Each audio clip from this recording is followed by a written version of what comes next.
अब है संचार के साधन। अपने भावों और विचारों और संदेशों एवं सूचनाओं को दूसरे तक प्रेषित करना संचार कहलाता है। एक स्थान से दूसरे स्थान तक ही संदेश, समाचार और सूचना भेजने के लिए भी प्रयुक्त साधन संचार के साधन कहलाते हैं। और ये संचार के लिए भी आवश्यक है कि संदेश पाने वाला व्यक्ति उस संदेश का वही अर्थ समझे जो कि संदेश देने वाले का है, और साथ ही संदेश के महत्व के अनुसार उसे उचित समय पर भी पहुंचाना भी संचार का मुख्य उद्देश्य है। डाकघर, टेलीफोन, समाचार पत्र, कंप्यूटर, फैक्स, रेडियो, टेलीविजन आदि संचार के प्रमुख साधन हैं। वर्तमान में संचार के साधनों में नए आविष्कार हो रहे हैं और जिन्होंने कि हमारे जीवन में क्रांतिकारी परिवर्तन ला दिया है। आज हम एक स्थान पर बैठकर के दुनिया जहान की बातें कर सकते हैं और सुन सकते हैं और वे देख भी सकते हैं। संचार के साधनों को दो वर्गों में विभाजित किया जा सकता है। एक तो व्यक्तिगत संचार के साधन, डाक, तार, टेलीफोन आदि, और दूसरा जन संचार के साधन, रेडियो, अखबार और टेलीविजन आदि। संचार के साधन में एक तो व्यक्तिगत संचार में इसमें आ जाते हैं पत्र, telephone, telegraph, fax, email, internet आदि। और जन संचार में आ जाते हैं रेडियो, दूरदर्शन, सिनेमा, उपग्रह, अखबार, मैगजीन, पुस्तकें, जनसभाएं में, सेमिनार और सम्मेलन। संचार के प्रमुख साधन निम्न है। एक तो डाकतार सेवा। डाकघर दूरस्थ स्थानों पर भी संदेश के साथ ही वस्तुएं एवं धन प्रेषण की सुविधाएं प्रदान करता है। भारत में आधुनिक डाक प्रणाली सन 1837 में प्रारंभ की गई। पहला डाक टिकट 1852 में जारी किया गया और डाक विभाग लॉर्ड डलहौजी के समय 1 अक्टूबर सन 1854 को स्थापित किया गया।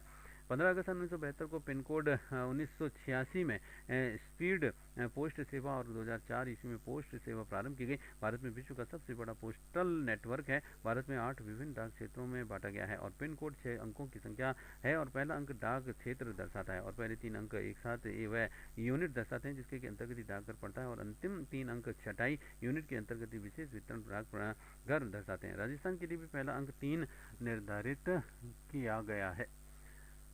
डाकघर संदेश भेजने के लिए भी पोस्ट कार्ड, अंतर्देशीय पत्र, लिफाफा आदि सुविधाएं भी प्रदान करता है और पोस्ट कार्ड जनसामान्य के लिए भी समाचार भेजने का सबसे सस्ता माध्यम है। सामान्यतः समाचार कम हो तथा गोपनीय प्रकृति के ना हो तो पोस्ट कार्ड सबसे उपयोगी है। अधिकतर समाचार लिखने के लिए भी अंतर्देशीय पत्र तथा विस्तृत समाचार अलग कागज पर लिख करके भेजने के लिए लिफाफे काम में लाए जाते हैं और अति महत्वपूर्ण पत्रों, कानूनी, व्यापारिक प्रलेखों को सुरक्षित भेजने के लिए रजिस्टर्ड पत्र की सुविधा उपलब्ध है और जल्दी डाक पहुँचाने के लिए स्पीड पोस्ट की सेवाएं भी डाकघर ने उपलब्ध कराई है। वस्तु प्रेषण, हल्की और मूल्यवान वस्तुएं पार्सल द्वारा भी भेजी जा सकती हैं और ये पार्सल पंजीकृत व अपंजीकृत दोनों प्रकार के भेजे जा सकते हैं। इसका शुल्क पार्सल के वजन के आधार पर लगता है और अधिक मूल्यवान वस्तुएं फिर कागजात होने पर डाकघर इसमें बीमा करवाने की सुविधा भी उपलब्ध करवाता है। बुक पोस्ट के माध्यम से भी पत्रिकाएं, पुस्तकें, नमूने के पैकेट और बुक पैटर्न आदि को भेजा जा सकता है और यदि पार्सल प्राप्त करता है उस वस्तु की कीमत भी सुपुर्दगी के समय वसूल करनी है तो इसे VPP के माध्यम से भी भेजा जा सकता है। और आगे था धन प्रेषण। डाकघर द्वारा धन प्रेषण के लिए भी पोस्टल ऑर्डर, मनी ऑर्डर तथा बीमा पत्र की सुविधा प्रदान की जाती है और प्रारंभिक मनी ऑर्डर सेवाएं 2015 में बंद कर दी गई हैं। तार सेवाएं, टेलीग्राफ और आवश्यक संदेश संक्षिप्त रूप से भी शीघ्र पहुंचाना हो तो तार सेवा का प्रयोग किया जाता है। देश की प्रथम तार लाइन 1851 में कोलकाता और डायमंड हार्बर के माध्यम शुरू की गई थी और इसमें शब्द के हिसाब से पैसे लगते हैं, इसलिए संदेश में व्यक्ति चिन्ह लग करके संक्षिप्त में लिखते हैं और तार सेवा की खोज सन 1837 में सैमुअल मोर्स द्वारा की गई थी और ये सेवा 14 जुलाई सन 2013 से बंद कर दी गई है। फिर है वायरलेस। बिना तार की सूचना पहुंचाना वायरलेस कहलाता है। वायरलेस विशिष्ट तरंग दैर्ध्य पर कार्य करता है और इसका उपयोग मुख्यतः हवाई जहाज संचालन, खुफिया विभाग एवं पुलिस विभाग में वे तत्काल सूचना आदान प्रदान करने में भी होता है और मिलिट्री में प्रमुखतया वायरलेस की भी कारगर संचार व्यवस्था सिद्ध हो रही है। टेलेक्स सेवा सन 1963 में राष्ट्रीय टेलेक्स सेवा प्रारंभ की गई और प्रथम देवनागरी टेलेक्स का शुभारंभ 1969 में दिल्ली में हुआ। टेलेक्स के माध्यम से भी संदेश टेलीप्रिंटर मशीन से सीधे गंतव्य पर भेजे जाते हैं। प्राप्तकर्ता के टेलेक्स पर बने हुए कागज पर संदेश मुद्रित हो जाता है। टेलीप्रिंटर वर्तमान में तार भेजने हेतु हुई टेलीप्रिंटर मशीन की सहायता ली जाती है और ये तार संदेश भेजने का एक आधुनिक एवं नवीन साधन है और ये एक प्रकार का टेलीग्राफ ट्रांसमीटर यंत्र है और जिसकी सहायता से 60 से भी अधिक शब्दों में प्रति मिनट एक साथ कई स्थानों पर भेजा जा सकता है। फिर है टेलीफोन।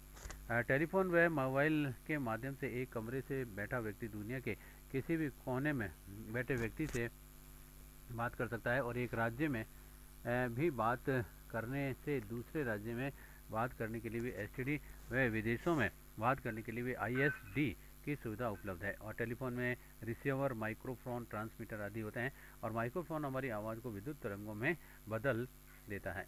और जिन्हें कि ट्रांसमीटर द्वारा गंतव्य तक भेजा जाता है। गंतव्य पर टेलीफोन का ट्रांसमीटर उन तरंगों को प्राप्त कर रिसीवर में भेजा जाता है, जो कि उन्हें पुनः ध्वनि तरंगों में परिवर्तित कर देता है।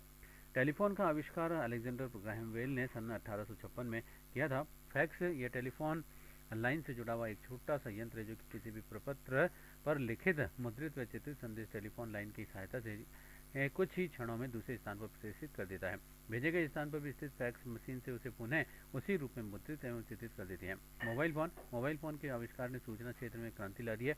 अब हम चलते चलते यात्रा के दौरान भी कहीं भी किसी भी समय एवं स्थान से मोबाइल फ़ोन के माध्यम से अन्य व्यक्ति से संपर्क कर अपनी बात कह सुन सकते हैं। और ये आकार में बहुत ही छोटा होने के कारण आसानी से जेब में रखा जा सकता है। और ये फ़ोन बेतार के तार व रेडियो तकनीक का पर काम करता है।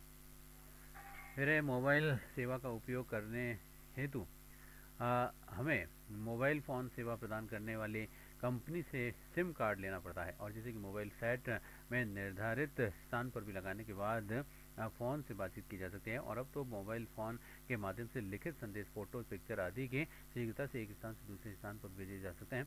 वीडियो कॉन्फ्रेंसिंग इंटरनेट के माध्यम से भी अलग अलग स्थान पर बैठकर कई व्यक्ति एक स्थान बिना एक दूसरे के सामने बैठे हुए विचार विमर्श कर सकते हैं, बैठक कर सकते हैं, और वे एक दूसरे की तस्वीर भी देख सकते हैं, और इसे वीडियो कॉन्फ्रेंसिंग कहते हैं।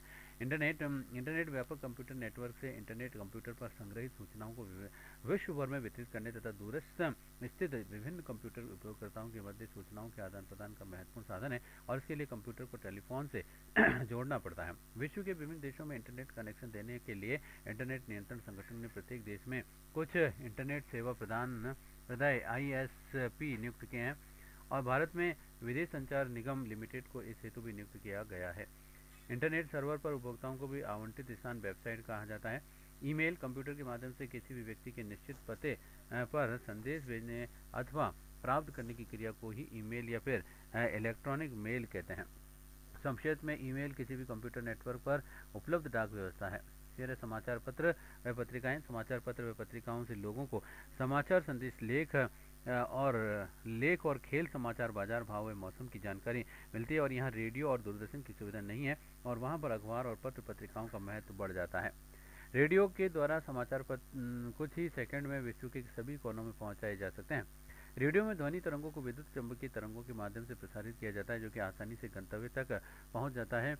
और ये विद्युत चुम्बकीय तरंगें वायुमंडल में प्रसारित होने के बाद में आयन मंडल के टकराकर के वापस आती हैं। जिन्हें कि रेडियो का ट्रांसमीटर पकड़कर ध्वनि तरंगों के परिवर्तित कर देता है, और रेडियो द्वारा कोई भी समाचार सेकेंड्स में दुनिया के सभी कोनों में भेजा जा सकता है। टेलीविज़न, दूरदर्शन। टेलीविज़न द्वारा ध्वनि के साथ साथ ही चित्र भी एक स्थान से दूसरे स्थान पर प्रसारित की जाती है, और इसमें संदेश देने वाला टेलीविज़न पर संदेश देता हुआ दिखाई देता है। जैसे जैसे हमारे सामने बैठ कर के बात कर रहा हो, वर्तमान में टेलीविज़न प्रसारण कृत्रिम उपकरणों की सहायता से किया जा सकता है। इसमें फोटो इलेक्ट्रिक प्रभाव द्वारा बिंबों का प्रकाश तरंगों के विद्युत चुम्बकीय तरंगों में परिवर्तित करके सुदूर स्थानों पर कृत्रिम उपग्रहों की सहायता से भी प्रसारित किया जाता है, और ये तरंगे गंतव्य तक टेलीविज़न सेट पर द्वारा प्राप्त करके पुनः ध्वनि एवं चित्रों में बदल जाती है, और हमें हूबहू आवाज़ एवं चित्र दिखाई देते हैं। प्रसार भारती देश में सार्वजनिक प्रसारण सेवा है, और आकाशवाणी तथा दूरदर्शन इसके दो घटक हैं। प्रसार भारती का गठन 23 नवंबर सन 1997 को किया गया, जिसका उद्देश्य लोगों को सूचना और शिक्षा तथा मनोरंजन प्रदान करने और रेडियो तथा टेलीविज़न पर प्रसारण कर संतुलित विकास सुनिश्चित करना है। प्रसार भारती का मुख्यालय नई दिल्ली में है। फिर आकाशवाणी भारत में रेडियो प्रसारण की शुरुआत भी 1920वें दशक में हुई थी, और पहला कार्यक्रम 1923 में बम्बई के रेडियो क्लब द्वारा प्रसारित किया गया, और 1957 में ऑल इंडिया रेडियो 1936 में स्थापित का नाम बदल करके आकाशवाणी कर दिया गया। दूरदर्शन भारत में दूरदर्शन का पहला प्रसारण 15 सितंबर सन 1951 को प्रयोगात्मक आधार पर किया गया। आकाशवाणी के भाग के रूप में भी टेलीविज़न सेवा की नियमित शुरुआत दिल्ली 1965, बम्बई 1972, कोलकाता 1975 और चेन्नई 1975 में हुई, और दूरदर्शन की स्थापना 15 सितंबर सन 1976 को हुई थी। इसके बाद में रंगीन प्रसारण की शुरुआत नई दिल्ली में एशियाई खेलों के दौरान हुई। फिर कृत्रिम उपग्रह अंतरिक्ष में स्थापित कर दिए जाते हैं, और ये पृथ्वी के चारों ओर चक्कर लगाते रहते हैं, और जिनमें कि हमें कई तरह की सूचना प्राप्त होती है। और इन उपग्रहों के दुर्गम स्थानों पर दूरदर्शन, टेलीफोन एवं इंटरनेट सेवाओं का विस्तार संभव हो गया है। संचार उपग्रहों से मौसम संबंधी विस्तार संभव हो गया है, और संचार उपग्रह में मौसम संबंधी जानकारी भी प्राप्त होती है। भारत का प्रथम कृत्रिम उपग्रह आर्यभट्ट था, जो कि 19 अप्रैल सन 1975 को बेकानूर सोवियत संघ में प्रक्षेपित किया गया। इसरो ने 1983 में इंटरनेट इनसेट प्रणाली भारतीय राष्ट्रीय उपग्रह प्रणाली स्थापित की। इसरो ने संचार उपग्रह जीसैट 10 या फिर 29 सितंबर 2012 को प्रक्षेपण किया था। इंटरनेट 2B 23 जुलाई सन 1994 को प्रक्षेपित किया, जिसमें कि देश में संचार सुविधाओं की वृद्धि में महत्वपूर्ण भूमिका निभाई। 1994 से दूरदर्शन पर मेट्रो चैनल व अन्य क्षेत्रीय चैनलों को शुरुआत इंटरनेट 2B के माध्यम से की गई। एप्पल 19 जून 1981 को प्रक्षेपित है। ये भारत का प्रथम औद्योगिक संचार उपग्रह है। ई कॉमर्स का अर्थ है इंटरनेट के माध्यम से व्यापार करना, अर्थात वस्तुओं एवं सेवाओं का इंटरनेट के जरिए क्रय विक्रय करना ही ईमेल ई कॉमर्स कहलाता है। ई बैंकिंग, ई शॉपिंग एवं ई बिजनेस इत्यादि ई कॉमर्स के भाग हैं। मल्टीमीडिया, कंप्यूटर के साथ में यदि प्रिंटर, स्पीकर एवं CD ड्राइव लगा हो तो इसे मल्टीमीडिया कंप्यूटर कहते हैं। फिर संचार साधनों का जीवन शैली पर प्रभाव। संचार व यातायात के साधनों ने आज संपूर्ण विश्व को भी बहुत ही निकट ला दिया है। यातायात के साधनों से जहां शीघ्र आवागमन संभव हुआ है, तो संचार के साधनों से विश्व को आपस में शीघ्र ही संपर्क योग्य बना दिया है। आज अंतरिक्ष में भी व्यक्ति धरती पर बैठे व्यक्ति को बात करता है। यातायात में संचार के साधन वैश्वीकरण का आधार है, और जिस शिक्षा क्षेत्र में संचार साधनों के माध्यम से आज नवीन से नवीन ज्ञान एवं जानकारियों का ज्ञान तुरंत सभी स्तरों पर प्राप्त हो जाता है। शिक्षण सूत्र में विभिन्न दृश्य एवं दृश्य का श्रव्य माध्यम अत्यंत उपयोगी सिद्ध हो रहे हैं, और इनके माध्यम से ज्ञान को अधिकाधिक सुगम एवं बोधगम्य बनाया जा रहा है, जो कि शिक्षार्थी के लिए भी अत्यंत उपयोगी सिद्ध हो रहा है। फिर तकनीकी क्षेत्र में दूरदर्शन एवं इंटरनेट की सहायता से प्रायोगिक ज्ञान को आसानी से ग्रहण किया जा सकता है। सभी यंत्र एवं उपकरणों के प्रयोगों को प्रत्यक्ष रूप से प्रयोगशालाओं के अतिरिक्त दूरदर्शन व इंटरनेट पर देखा जा सकता है एवं उनका व्यावहारिक ज्ञान प्राप्त किया जा सकता है। परिवहन एवं संचार साधनों के विकास में मानव जीवन को सरल एवं सुविधाजनक तो बना दिया है, लेकिन इनके कारण वातावरण में प्रदूषण भी बढ़ता जा रहा है, जो कि मानव जीवन के लिए हानिकारक है। वर्तमान में कंप्यूटर एवं गणक मशीनों, कैलकुलेटरों के प्रयोग ने हमें उन पर आश्रित बना दिया है, और इससे हमारी मानसिक दक्षता का ह्रास हुआ है। जो कि गणना पहले बच्चे स्वयं आसानी से कर लेते थे, वह अब बिना कैलकुलेटर कंप्यूटर की सहायता के करना असंभव सा हो गया है। और रोग निदान की अत्याधुनिक तकनीकों के प्रयोग ने चिकित्सा विज्ञान को भी काफ़ी उन्नत बना दिया है, और अब घातक रोगों के इलाज में सुविधा हो गई है। और परंतु इन तकनीकों यथा MRI, एक्सरे, कीमोथेरेपी, रेडियोथेरेपी आदि के प्रयोगों से मानव शरीर में अन्य घातक प्रभाव भी परिलक्षित लगते हैं, और जो कि अन्य रोगों को जन्म देते हैं। और फिर संचार के नवीनतम साधनों यथा इंटरनेट आदि से हमें हर प्रकार की जानकारी घर बैठे कंप्यूटर पर बहुत ही कम खर्च में उपलब्ध हो जाती है। फिर इसके बाद भारतीय जनसंचार संस्थान, इसकी स्थापना संचार साधनों का प्रभावी इस्तेमाल करने हेतु भारत सरकार की सूचना एवं प्रसारण मंत्रालय के विभाग के रूप में भी की गई है। अब वस्तुनिष्ठ प्रकार के प्रश्न है, हमें सड़क पर वाहन चलाना चाहिए? उत्तर है इसका बाईं ओर। नेक्स्ट आवागमन के साधनों को कहते हैं। उत्तर है यातायात के साधन। नेक्स्ट देश के आंतरिक भागों में यातायात का सबसे सस्ता व सुगम साधन है। उत्तर है इसका रेल मार्ग। नेक्स्ट भारत का सबसे बड़ा रेल मार्ग है। उत्तर है डिब्रूगढ़ से कन्याकुमारी। नेक्स्ट भारत में पहली रेल सेवा का प्रारंभ हुआ था 16 अप्रैल सन 1853 को। और नेक्स्ट भारत में रेलवे किसके नियंत्रण में है? उत्तर है केंद्रीय सरकार के। नेक्स्ट वर्तमान में देश में छोटी लाइनों एवं मीटर गेज लाइनों को बड़ी लाइनों में परिवर्तित किया जा रहा है। ये कार्य जिस प्रोजेक्ट के तहत किया जा रहा है वह है, उत्तर है इसका प्रोजेक्ट यूनिगेज। ऐसे आधुनिक समय में भारत में सर्वप्रथम सड़क निर्माण किस शासक के समय में हुआ था? उत्तर है शेरशाह सूरी। जैसे शेरशाह सूरी द्वारा बनाई गई सड़क है। उत्तर है इसका ग्रांड ट्रंक रोड। और नेक्स्ट विश्व में सर्वाधिक सड़कें किस देश में है? उत्तर है इसका अमेरिका में। जैसे विश्व का सबसे लंबा सड़क मार्ग है। उत्तर है इसका pan America highway. Next Bharat में रेल प्रणाली कितने जोन में विभाजित है? उत्तर है इसका 17। नेक्स्ट कोंकण रेलवे किन राज्यों में विस्तृत है?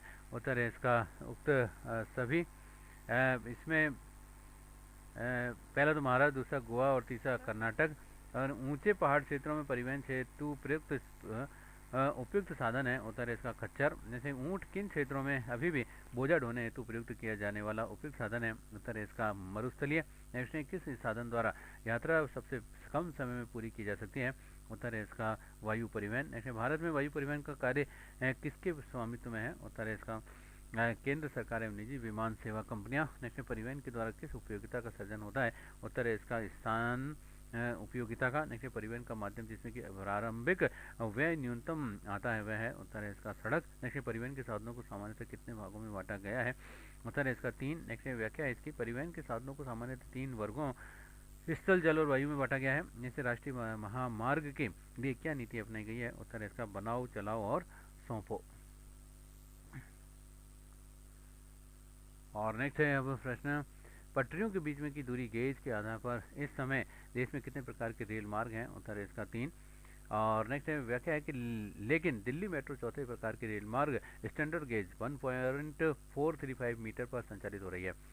गंगा नदी जलमार्ग किन दो स्थानों के बीच में है? उत्तर है इसका इलाहाबाद और हल्दिया। नेक्स्ट प्रश्न है भारत में वायु परिवहन का राष्ट्रीयकरण कब किया गया था? उत्तर है इसका 1953 में। व्याख्या, भारत में वायु परिवहन का राष्ट्रीयकरण मार्च 1953 में किया गया और मार्च 1953 में वायु निगम अधिनियम पारित किया गया था और वह इंडियन एयरलाइंस तथा एयर इंडियन इंटरनेशनल की स्थापना की गई।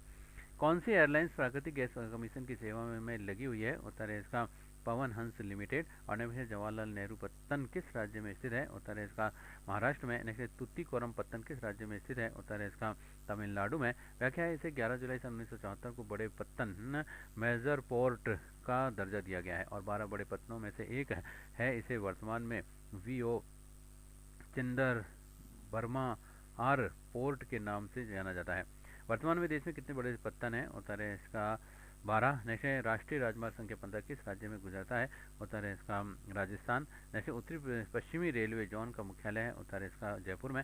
नेक्स्ट परिवहन का सबसे सस्ता साधन कौन सा है? उत्तर है इसका जल परिवहन। और नेक्स्ट विशाल विश्व को छोटे परिवार के रूप में जाने वाले परिवहन का नाम है? उत्तर है इसका वायु परिवहन। नेक्स्ट वायु परिवहन में जिस प्रकार के माल वाहन को प्राथमिकता दी जाती है वह है? उत्तर है इसका हल्का, कीमती व शीघ्र खराब होने वाला। और नेक्स्ट भारत में अंतर्राष्ट्रीय वायु परिवहन का संचालन करती है? उत्तर है इसका एयर इंडिया लिमिटेड। जैसे ओरिएंट एक्सप्रेस रेल मार्ग पेरिस को जोड़ता है? उत्तर इस्तांबुल से। ऐसे आंतरिक जल परिवहन की दृष्टि से सर्वाधिक उन्नत महाद्वीप है? उत्तर है यूरोप। ऐसे स्वेज नहर भूमध्य सागर को जोड़ती है? उत्तर है लाल सागर से। और नेक्स्ट है कैप ऑफ गुड ऑफ स्थित है? उत्तर है अफ्रीका के दक्षिण में। नेक्स्ट है प्रश्न, विश्व की सर्वाधिक व्यस्ततम नदी कौन सी है? उत्तर राइन। नेक्स्ट प्रश्न, एशिया के किस देश में आंतरिक जल परिवहन का सर्वाधिक विकास हुआ है? उत्तर है इसका चीन। और नेक्स्ट प्रश्न, विश्व का सर्वाधिक लंबा सागरीय जलमार्ग कौन सा है? उत्तर है भूमध्य सागर, हिंद महासागर और जलमार्ग। ऐसे किस नहर के कारण प्रशासन महासागरीय जलमार्ग का पश्चिमी यूरोपीय देशों से संपर्क सुगम हुआ है? उत्तर है इसका पनामा नहर। नेक्स्ट है रूस की अनेक लंबी नदियां आंतरिक जल परिवहन की दृष्टि से अयोग्य क्यों हैं? उत्तर है इसका शीत प्रधान जलवायु के कारण नदियों का जम जाना। नेक्स्ट है रूस की राइन नदी किसे कहते हैं? उत्तर है इसका वोल्गा को। ऐसे हिमालय में रेल मार्गों की विरलता का कारण क्या है? उत्तर है इसका उक्त सभी है, कटाफटा भूभाग, पर्वत और तलहटियाँ और विरल जनसंख्या। नेक्स्ट है दमदम हवाई अड्डा किस महानगर में स्थित है? और वह है उत्तर है कोलकाता। नेक्स्ट है पीपीपी मॉडल पर आधारित देश का पहला अंतर्राष्ट्रीय एयरपोर्ट है? उत्तर है इसका कोचीन अंतर्राष्ट्रीय हवाई अड्डा। नेक्स्ट है भारत के नागरिक उड्डयन क्षेत्र में निजीकरण प्रारंभ किया गया था? उत्तर है 1985 से 86 में। नेक्स्ट इनमें से कौन सा साधन मुद्रित एवं चित्रित संदेश को उसी रूप में भेजने का श्रेष्ठ साधन है? उत्तर है फैक्स। नेक्स्ट कंप्यूटर का उपलब्ध डाक व्यवस्था किस नाम से जानी जाती है? उत्तर है ईमेल। नेक्स्ट जनसंचार के महत्वपूर्ण साधन है? उत्तर है रेडियो और दूरदर्शन। जैसे एक शहर से दूसरे शहर तक पत्र किसके द्वारा मिनटों में भेजा जा सकता है? उत्तर है इसका फैक्स मशीन द्वारा। नेक्स्ट वर्तमान में संचार का नवीनतम साधन जो कि बहुत ही कम समय में अत्यधिक लोकप्रिय हो गया वह है? उत्तर है मोबाइल फोन। नेक्स्ट है संचार का दृश्य श्रव्य माध्यम है? उत्तर है टेलीविजन। जैसे पत्र या फिर किसी दस्तावेज की हूबहू प्रतिलिपि एक स्थान से दूसरे स्थान पर तुरंत भेजने हेतु प्रयुक्त संचार साधन है? उत्तर है उक्त 2 और 3 दोनों है, यानी फैक्स और ईमेल। जैसे भारत में टेलीग्राफ सेवा का प्रारंभ हुई थी? उत्तर है इसका 1851 ईस्वी में। जैसे मोबाइल फोन के माध्यम से छोटे संदेश तुरंत भेजने की प्रणाली कहलाती है? उत्तर है SMS। ऐसे विश्व के कंप्यूटरों का नेटवर्क किसके माध्यम से संदेशों एवं सूचनाओं का आदान प्रदान किया जाता है कहलाता है? उत्तर है इंटरनेट। जैसे रेडियो में ध्वनि तरंगों को किन तरंगों के माध्यम से दूसरे स्थानों पर भेजा जाता है? उत्तर है विद्युत चुम्बकीय तरंगे। जैसे टेलीफोन का आविष्कार किया था? उत्तर है ग्राहम बेल ने। जैसे संचार का साधन है? उत्तर है इसका टेलीफोन। जैसे खेलों पर का घर बैठे हुए प्रसारण हम अपनी आंखों से देख सकते हैं? उत्तर है दूरदर्शन द्वारा। जैसे कंप्यूटर को टेलीफोन की लाइन से जोड़ने का कार्य करता है? उत्तर है मॉडेम।